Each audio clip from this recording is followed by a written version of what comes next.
নিজামুল মুলক একজন মহান রাজনীতিবিদ। নিজামুল মুলক একটি নাম, একটি ইতিহাস। নিজামুল মুলকের প্রকৃত নাম আবু আলী আল হাসান আল তুসি নিজামুল মুলক। সেলজুক সাম্রাজ্যকে উন্নত ও শক্তিশালী করতে বিশেষ অবদান রাখায় সেলজুকরা তাকে নিজামুল মুলক উপাধিতে ভূষিত করে। এই উপাধিটির অর্থ রাজ্য শৃঙ্খলা। সেই থেকে আবু আলী আল হাসান আল তুসিকে নিজামুল মুলক নামেই সবাই জানে। তিনি 408 হিজরি মোতাবেক 1017 ঈসাই বর্তমান ইরানের পূর্ব দিকে একেবারে শেষ প্রান্তে তুস শহরে জন্মগ্রহণ করেন।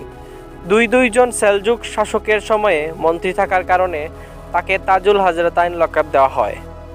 নিজামুল মুলকই একমাত্র ব্যক্তি যিনি আব্বাসি ও সেলজুকদের পারস্পরিক সম্পর্ক উন্নয়নের ক্ষেত্রে ভূমিকা রাখার জন্য তাকে আব্বাসি খলিফার পক্ষ থেকে রাদিউ আমিরুল মুমিনিন উপাধি দেওয়া হয়। গজনি সুলতানের শাসনামলে তার বাবা গজনি প্রশাসনের মাঝারি পর্যায়ের একজন দায়িত্বশীল ছিলেন। নিজামুল মুলক শিশু বয়সেই তার মাকে হারান। প্রখ্যাত ঐতিহাসিক ইবনুল আসির তার বর্ণনা দিতে গিয়ে বলেন, নিজামুল মুলক তিনি দরিদ্র অর্থ সংকটের মধ্য দিয়ে বেড়ে উঠেছিলেন। প্রখ্যাত ঐতিহাসিক ইবনুল আসির তার বর্ণনা দিতে গিয়ে বলেন, নিজামুল মুলক তিনি দরিদ্র ও অর্থ সংকটের মধ্য দিয়ে বেড়ে উঠেছিলেন, যা তাকে উদ্দীপ্ত করেছিল উচ্চ মনোবল ও জ্ঞানের স্রোতধারায় ডুবে থাকতে। ফলে তিনি দিনচর্চায় প্রভূত দক্ষতা হাসিল করেন এবং একজন মহান ব্যক্তিত্বে পরিণত হতে থাকেন। শিক্ষা জীবনে নিজামুল মুলক তার জন্ম শহরেই ফার্সির পাশাপাশি আরবি শিক্ষা গ্রহণ করেন। কোরআন হাদিস, ভাষা ও ব্যাকরণের জ্ঞান লাভ করেন। নিজামুল মুলক ইমাম শাফিঈ রহমতুল্লাহ আলাইহির মাযহাবের অনুসারী ছিলেন। তিনি শাফিঈ ফিকহশাস্ত্র ও আশআরি মাসলাকের আকীদাশাস্ত্র অধ্যয়ন করেন। অবশেষে তিনি উচ্চতর দক্ষতা অর্জনের জন্য ইরাক, খোরাসান, রাই, ইস্পাহান ও নিশাপুরের বিভিন্ন প্রবীণ পীরদের কাছ থেকে জ্ঞান অন্বেষণ করেন। এছাড়াও নিজামুল মুলক লেখালেখি ও রচনার জ্ঞান লাভ করেন এবং হিসাব বিজ্ঞান সহ সংশ্লিষ্ট বিষয়ে পাণ্ডিত্য অর্জন করেন। রাজনৈতিক জীবনে নিজামুল মুলক অদম্য দক্ষতার জন্য গজনি সাম্রাজ্যের মধ্য দিয়েই রাজনীতিতে প্রবেশ করেন। প্রথমে তিনি গজনি সাম্রাজ্যের প্রশাসনিক কাজকর্মে যুক্ত হন এবং অন্যান্যদের তুলনায় নিজেকে শ্রেষ্ঠত্বের মর্যাদায় অধিষ্ঠিত করেন। এ কারণে হয়তোবা ইমাম জাহাবি রহমতুল্লাহ আলাইহি বলেন, নিজামুল মুলক গজনিতে যাওয়ার পরই তিনি হয়ে ওঠেন একজন কীর্তিমান হিসাবরক্ষক। তার কাছেই চূড়ান্ত হিসাবের দায়িত্ব ছিল। নিজামুল মুলক ছিলেন একজন মেধাবী, বুদ্ধিমান ও পূর্ণ নৈতিকতার অধিকারী একজন মানব। সেই সময় গজনিতে সেলজুকিদের আত্মপ্রকাশ ঘটে। সেলজুকরা ধীরে ধীরে গজনিদের হটিয়ে খোরাসানের অঞ্চলগুলোতে অর্থাৎ বর্তমান আফগানিস্তান, তুর্কমেনিস্তান ও ইরাকের পূর্বাঞ্চলে নিজেদের ক্ষমতা বিস্তার করে।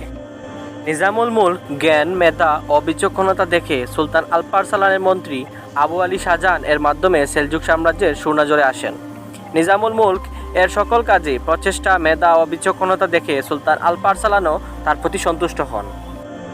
সুলতান আলপারসালান সেজন্যই তাকে ইবনে শাহজাহানের মৃত্যুর পর আতাবে হিসেবে নিযুক্ত করেন। প্রখ্যাত ইতিহাসবিদ গোলাম হোসাইন বলেন, সুলতান আলপারসালান যখন বিশ্বের সবচেয়ে বিখ্যাত সুলতান রূপে আবির্ভূত হলেন এবং 1071 সালে ঐতিহাসিক মানজিকাটের ময়দানে বাইজেন্টাইনদের বিরুদ্ধে জয়ী হলেন, সেই যুদ্ধেই সুলতান আলপারসালানের অন্যান্য যোদ্ধাদের মতো নিজামুল মুলক বীরত্বের সাথে লড়াই করেন। নিজামুল মুলক একজন যোদ্ধা হিসেবেও বীর, সাহসী এবং লড়াকু একজন সৈনিক ছিলেন। ইতিহাসবিদ গোলাম হোসাইন আরও বলেন, ঐতিহাসিক মানজিকাটের যুদ্ধে বিজয়ী সুলতান আলপারসালান তখন 455 হিজরিতে তিনি তার আতাবে আবু আলী আত-তুসিকে সেলজুক রাজ্যের মন্ত্রী বানানোর সিদ্ধান্ত গ্রহণ করেন। অর্থ সংকটে বেড়ে ওঠা মন্ত্রীর জীবনে এটাই ছিল অন্যতম মুহূর্ত। নিজামুল মুলকের উচ্চাকাঙ্ক্ষা, অধ্যবসায় এবং শিক্ষা উপরন্তু তার বুদ্ধিমত্তা তাকে মধ্যযুগীয় মুসলিম বিশ্বের সর্বাধিক ক্ষমতাশীল রাষ্ট্রের দ্বিতীয় ব্যক্তির স্থানে নিয়ে গিয়েছিল। এই পদটি তাকে সেই সময়ের সেরা রাজনীতিবিদ হিসেবে যোগ্য করে তোলে। আলপারসালান ও তার পুত্র মালিক শাহ এ দুই সেলজুক সুলতানের আমলে তিনি দীর্ঘ 30 বছর দায়িত্ব পালন করেন। মহান রাজনীতিবিদ নিজামুল মুলক রাষ্ট্রীয় কাজকর্ম ছাড়াও অন্যান্য কার্যকরীমূলক পরিষদেও যোগ দিতেন। সৈন্যবাহিনীকে ঢেলে সাজানো ও অধিক শক্তিশালী করার ব্যাপারেও তিনি যথেষ্ট তৎপর ছিলেন। এমনকি তিনি যুদ্ধের ময়দানে সৈন্যদের অগ্রভাগে থেকে লড়াই করতেন। রাষ্ট্র পরিচালনায় তার অনুপম দক্ষতার মাধ্যমে তিনি ইসলামী ইতিহাসের অন্যতম শ্রেষ্ঠ রাজনীতিবিদ হয়ে ওঠেন। তার রাজনৈতিক কৌশলের সাহায্যে তিনি একটি কেন্দ্রীয় শাসন ব্যবস্থা কায়েম করতে সক্ষম হন। এই শাসন ব্যবস্থা খোরাসান, ইরান ও ইরাক অঞ্চলে বিস্তৃত সেলজুক সাম্রাজ্যকে নিয়ন্ত্রণ করত। একবার এমন এক অভিযোগকারী এক ব্যক্তি এসে নিজামুল মুলকের দিকে একটা চিরকুট ছুঁড়ে মারল। নিজামুল মুলকের সামনে দোয়াত রাখা ছিল। চিরকুট গিয়ে পড়ল দোয়াতের কালিতে। প্রচুর পরিমাণে কালি থাকার কারণে কালি ছিটকে এসে নিজামুল মুলকের পোশাক কালো করে দিল। কিন্তু আশ্চর্যের বিষয় হলো, নিজামুল মুলক ছিলেন খুবই শান্ত। তিনি একটুও রাগান্বিত হননি, তার চেহারাও মলিন হয়নি। অথচ তিনি ছিলেন চীন থেকে নিয়ে আনাতোলিয়া হয়ে শাম পর্যন্ত বিস্তৃত সাম্রাজ্যের সবচেয়ে প্রভাবশালী মন্ত্রী। তিনি হাত বাড়িয়ে চিরকুটটি নিয়ে অভিযোগকারীর অভিযোগ পড়তে লাগলেন। কিভাবে সমাধান দেয়া যায় এই নিয়ে ভাবতে লাগলেন। উপস্থিত ব্যক্তিরা তার মতো একজন প্রভাবশালী ব্যক্তির এমন ধৈর্য আর সহনশীলতা দেখে অবাক হয়ে গেলেন। নিজামুল মুলকের সামনে দোয়াত রাখা ছিল। চিরকুট গিয়ে পড়ল দোয়াতের কালিতে। প্রচুর পরিমাণে কালি থাকার কারণে কালি ছিটকে এসে নিজামুল মুলকের পোশাকে কালো করে দিল। কিন্তু আশ্চর্যের বিষয় হলো, নিজামুল মুলক ছিলেন খুবই শান্ত। তিনি একটুও রাগান্বিত হননি, তার চেহারাও মলিন হয়নি। অথচ তিনি ছিলেন চীন থেকে নিয়ে আনাতোলিয়া হয়ে শাম পর্যন্ত বিস্তৃত সাম্রাজ্যের সবচেয়ে প্রভাবশালী মন্ত্রী। তিনি হাত বাড়িয়ে চিরকুটটি নিয়ে অভিযোগকারীর অভিযোগ পড়তে লাগলেন। কিভাবে সমাধান দেওয়া যায় এই নিয়ে ভাবতে লাগলেন।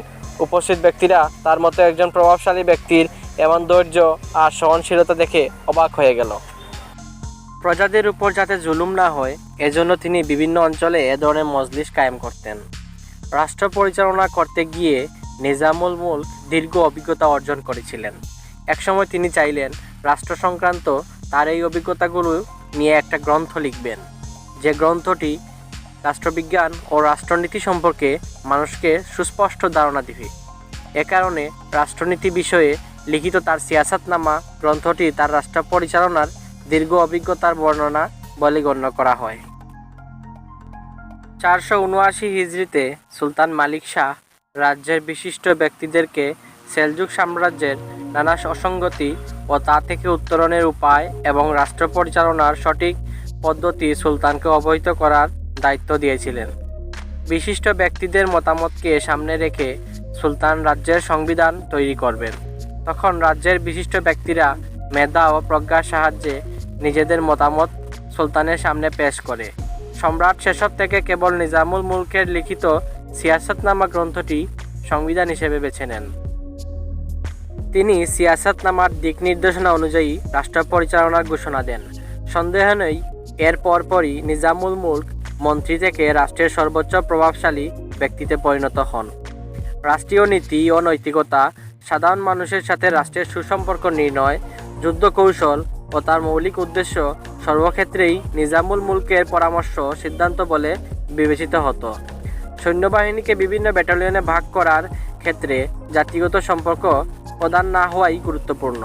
তুর্কি বাহিনী বা আরব বাহিনী কিংবা পারস্য বাহিনী এভাবে যাতে ব্যাটালিয়ন ভাগ না করা হয় সে পরামর্শ নিজামুল মুলক তার সিয়াসাতনামা গ্রন্থে সুলতানকে বলেছিলেন। এটাই ছিল নিজামুল মুলকের সবচেয়ে গুরুত্বপূর্ণ পরামর্শ। বিভিন্ন জাতির সৈন্য দিয়ে ব্যাটালিয়ন সাজানোর অন্যতম ফায়দা হলো শাসক শ্রেণী কোনো বড় ধরনের সম্মিলিত বিদ্রোহ অথবা অবাধ্যতার ভয় থেকে মুক্ত থাকেন। অর্থাৎ সেলজুক সাম্রাজ্যের রাজনীতিতে নিজামুল মুলকের গুরুত্ব ছিল অপরিসীম। নিজামুল মুলক সেলজুকে থাকাকালীন অসংখ্য মাদ্রাসা প্রতিষ্ঠা করেন, যার মধ্যে অন্যতম ছিল নিজামিয়া মাদ্রাসা। সেই আমলের বিচারে নিজামিয়া মাদ্রাসা ছিল বিশ্বের অন্যতম সুসংগঠিত একটি প্রতিষ্ঠান, যেখানে শিক্ষার্থীদের ও শিক্ষকদের জন্য থাকার জন্য ছিল পৃথক পৃথক বাসস্থান। রাষ্ট্র থেকে তাদের শিক্ষার্থীদের উপবৃত্তি এবং শিক্ষকদের মাসিক বেতনের পাশাপাশি বিভিন্ন ধরনের ভাতা প্রদান করা হতো। এছাড়াও তখন ফাতেমি ও বাতেনি গোষ্ঠীর মতো বাতিল ফিরকাগুলো ব্যাপক ক্ষতিসাধন করেছিল মুসলিম বিশ্বের। নিজামুল মুলক একজন মহান রাজনীতিবিদ। নিজামুল মুলক একটি নাম, একটি ইতিহাস।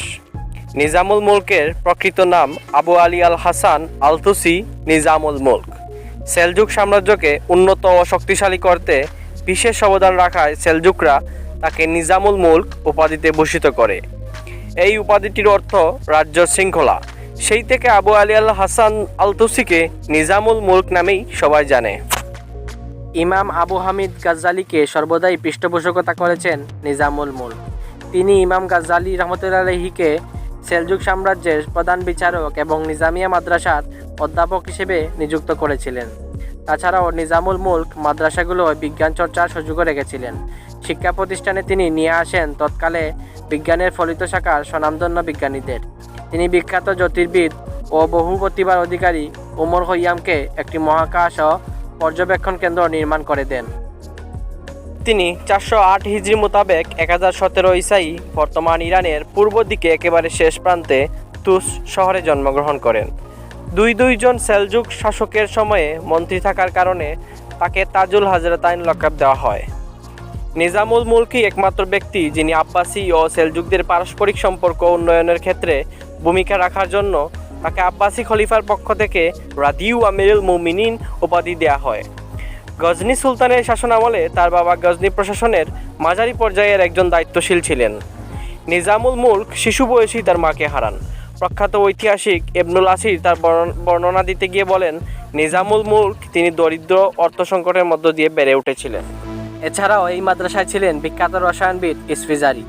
নিজামুল মুলকের অসাধারণ সাফল্য, প্রবল বুদ্ধিমত্তা, রাষ্ট্র পরিচালনার দক্ষতা, বিস্তৃত জ্ঞান, প্রজাবাৎসল্য ও ন্যায়পরায়ণতা দেখে ইসমাইলি বাতিনিরা তার উপর প্রতিশোধ নিতে প্রস্তুত হতে থাকে। যেহেতু এই মন্ত্রী তাদের সমস্ত প্রচেষ্টা, আশা ও স্বপ্নকে ধুলোয় মিশিয়ে দিচ্ছিল, তাই তারা তাকে হত্যা করতে চায়। এজন্য বাতিনি গোষ্ঠীর প্রধান নেতা হাসান সাব্বাহ তার বিরুদ্ধে পরিকল্পনা করতে থাকে। নিজামুল মুলক তৎক্ষণাৎ